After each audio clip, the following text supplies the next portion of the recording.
محمد بن بشار قال حدثنا غندر قال حدثنا شعبة عن عمرو قال سمعت جابر بن عبد الله قال كان معاذ بن جبل يصلي مع النبي صلى الله عليه وسلم ثم يرجع فيؤم قومه، فصلى العشاء فقرأ بالبقرة، فانصرف الرجل فكأن معاذا تناول منه، فبلغ النبي صلى الله عليه وسلم فقال فتان فتان فتان 3 مرار، أو قال فاتنا فاتنا فاتنا، وأمره بسورتين من أوسط المفصل.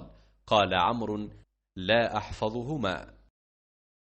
गुंदर मोहम्मद बिन जाफ़र ने बयान किया, कहा कि हमसे शौबा ने उमरों से बयान किया, कहा कि मैंने जाबिर बिन अब्दुल्ला अंसारी से सुना, आपने फरमाया कि मुआज़ बिन जबल नबी करीम सल्लल्लाहु अलैहि वसल्लम के साथ फ़र्ज़ नमाज पढ़ते, फिर वापस जाकर अपनी कौम के लोगों को वही नमाज पढ़ाया करते थे।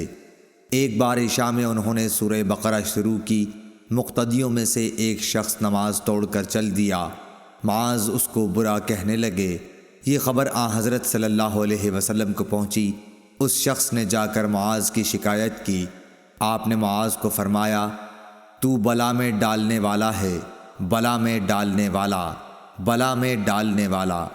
3 बार फरमाया, या यूँ फरमाया कि तू फसादी है, फसादी फसादी। फिर आपने मुआज़ को हुक्म फरमाया कि मुफस्सल के बीच की 2 सूरतें पढ़ा करे। उमरो बिन दीनार ने कहा कि मुझे याद न रही कि कौन सी सूरतों का आपने नाम लिया। सही बुखारी हदीस नंबर 701।